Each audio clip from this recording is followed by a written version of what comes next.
Good evening, everybody. Welcome to the January version of the Johnston County Planning Board meeting. As is our custom, we will begin with the Pledge of Allegiance, and I'll ask Mr. Sasser to lead us, please.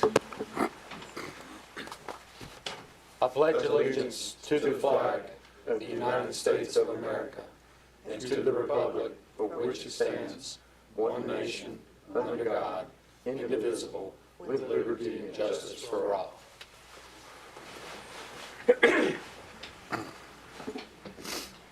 Next on our agenda is approval of the minutes from the December 17th Planning Board meeting.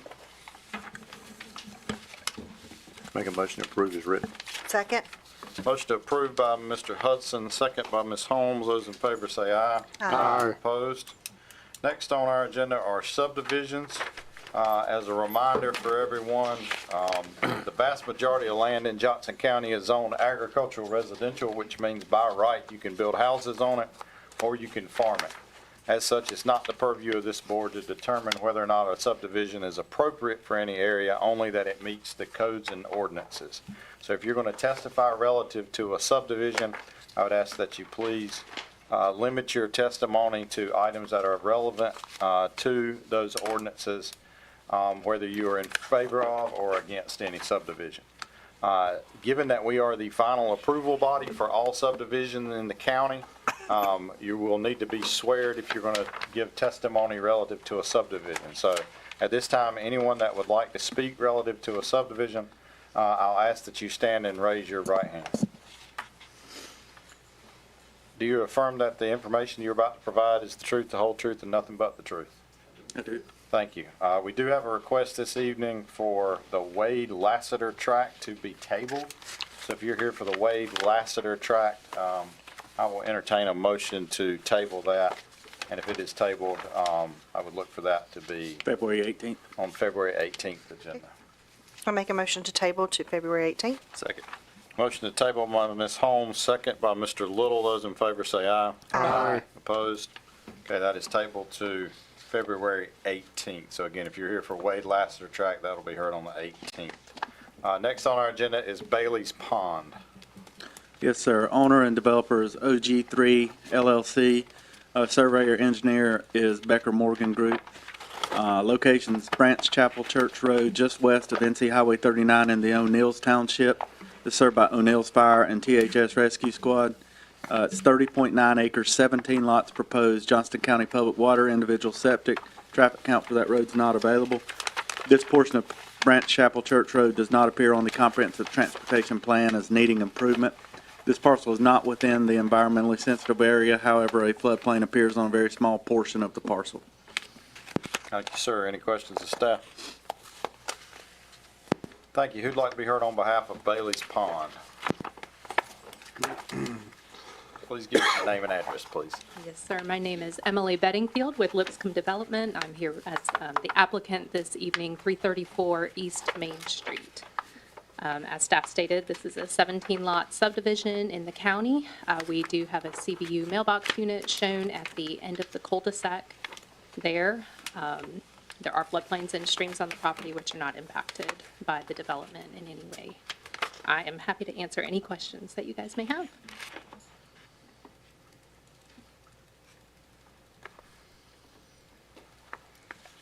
Questions? Thank you, ma'am. Yes, sir.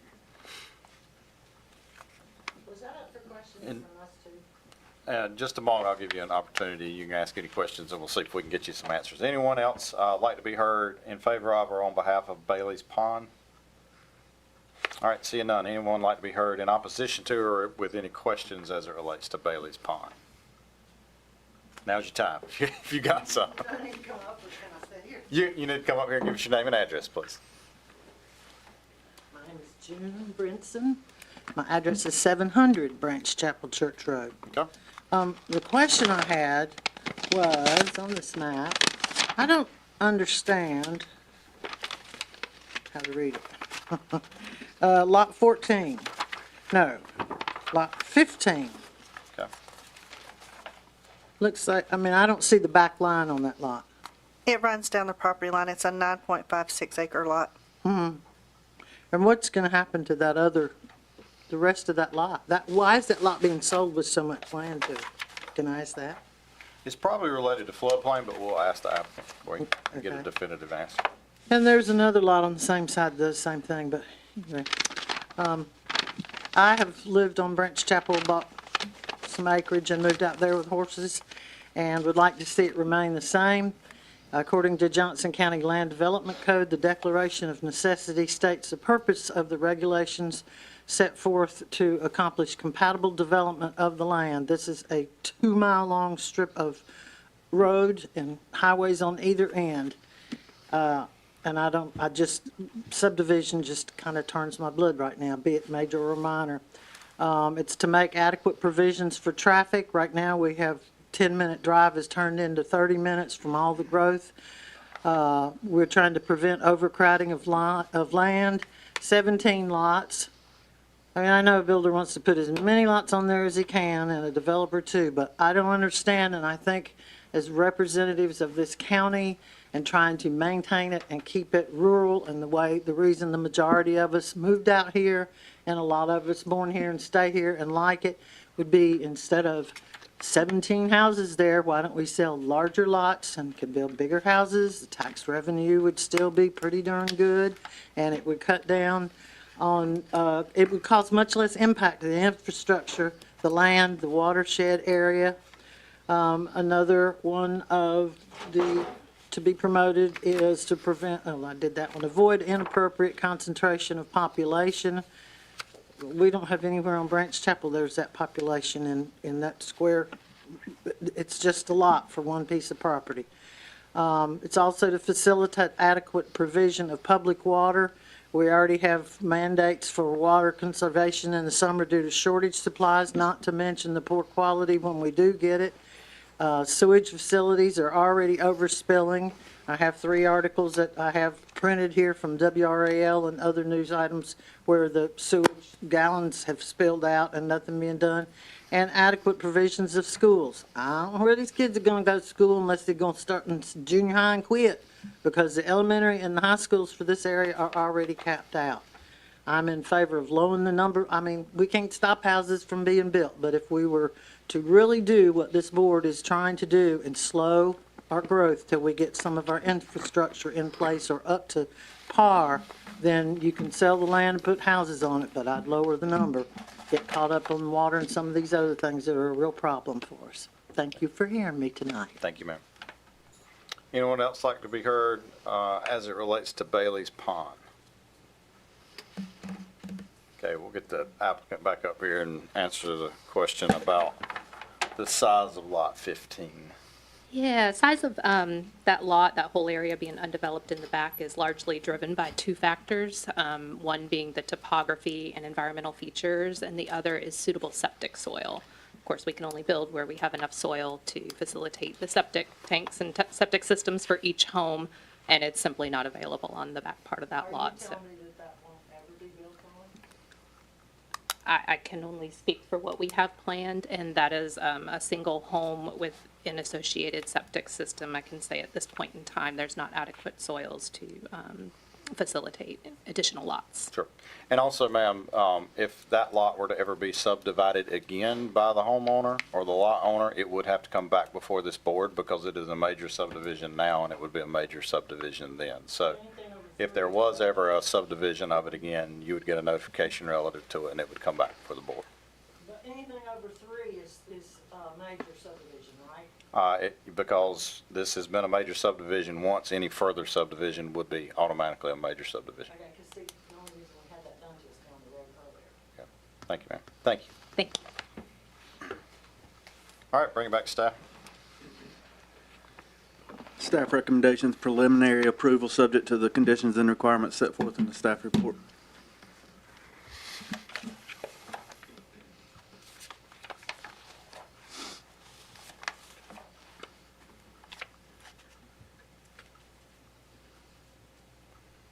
Make a motion to approve. Second.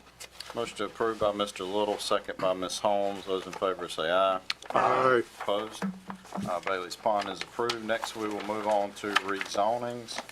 A note about rezonings, this board acts as an advisory board to the Board of County Commissioners. As such, if you're here relative to a rezoning, please note, I'll give it a second to clear out here.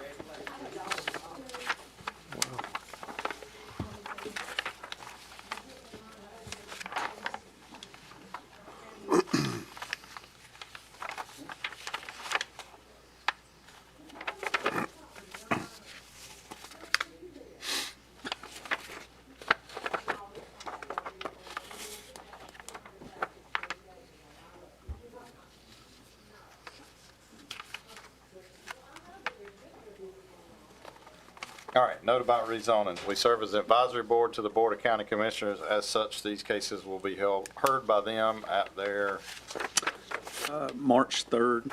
March 3rd meeting. So if you're here for any of the rezonings, please note that you'll also may want to put March 3rd on your calendar. First on our agenda. The 6 PM meeting. 6 p.m. Yeah, thank you, sir. First on our agenda is case 24-30. Yes, sir. This is a petition to rezone 25.9 acres located at 3411, 3445, and 3305 Stevens Sausage Road in the Smithfield Township from agricultural residential to industrial 2 conditional zoning. Its owner and applicant Stevens Sausage Road, 3411 LLC. Its conditional zoning request is meat packing and other related industrial uses. Utilities and services are provided by Smithfield Fire and Rescue. Existing land use is zoned AR. It's a legal non-conforming use as a meat packing facility, and the rest of the property is zoned AR also. Surrounding land uses are zoned agricultural, residential, and used for those purposes. Traffic count for this portion of Stevens Sausage Road was 300 vehicles per day. That was in 2023. It does not appear on the CTP as needing improvement. It is located within an designated agricultural area placed out on the county's 2040 comprehensive land use plan. There were 6 notices sent out to adjacent property owners. Thanks, sir. Any questions of staff? Thanks, sir. Who'd like to be heard on behalf of case 24-30?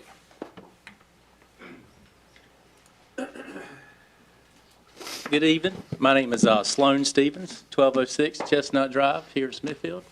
I'm here representing Stevens Sausage Company. I've been in my family since 1948. Just a brief history. I'm the 4th generation to work in the sausage business, and we're here to stay. So I just want to make sure I'm ensuring our future viability in this county. We started kind of just brief history, if you don't mind. On this side of the map, there's an old Stevens Dairy that was started by my great uncle, and he cured country hams there. And then my great grandfather, he was a police chief in Pine Level, Princeton for a bit of a time, and then moved back to the farm at the White House located where that 3305 is, which is currently our office. Moved back there, started farming and killing hogs in the fall. And due to no refrigeration, he only did it, everybody liked the sausage but could only do it a certain amount of time. Well, his brother, who had a dairy across the field, had refrigeration first. So then he was then able to kill hogs year round, make sausage. Started one of the first customers here, Mr. Batten, store down here across from Crickets. And then when my grandfather came back from Korea, he needed a job and bought a refrigerated truck and started toting sausage around to country stores and went to the big city of Raleigh to Colonial A&P, which is where in Cameron's Village, the Harris Teeter. That was one of our first chain customers. So here we are 70-some years later. We've grown a lot since the 90s. We currently employ about 85 people, produce nearly 10 million pounds of sausage and pork products a year.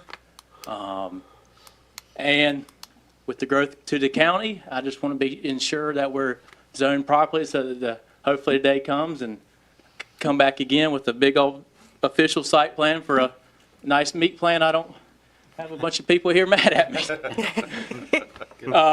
So really, I have no hard plans for expansion now. I mean, there could be some smaller additions which would require this to happen anyways. But I wanted to have something down and get into conformity So therefore, no telling what goes down Broaden Road over the next 10, 15 years, that we're all squared away. We figured, working with staff, a conditional route might be the best. Give some give and take on that. And yeah, any questions or concerns or? I appreciate the history. Yeah. Have you viewed the conditions that are in the staff report, and do you agree with all of those? Yes, sir, I do. Very good. Any questions of the gentleman? Thank you, sir. Yep. Anyone else like to be heard as it relates to case 24-30? All right, Mr. Marr. Staff recommendations approval based on the fact that it has been a legal non-conforming use for decades without any complaints or violations and trying to come into compliance. Make a motion to approve. Second. All right, I heard a lot of saying. All right, much to approve by Ms. Holmes, second by Mr. Crenshaw. All those in favor say aye. Aye. Opposed? All right, that'll go forward to the Board of County Commissioners as a recommendation for approval. Thank you, gentlemen. Thank you. Thank you for your service to the county. Yeah, absolutely, appreciate it. Case 25-01. Yes, you might remember this from, I think it was the year before last. This came before the board and was recommended for approval, but prior to going to the Board of County Commissioners, they decided they want to subdivide to make it a smaller lot, so they withdrew, and now they're back. It's a petition to rezone .85 acres located at 14900 block of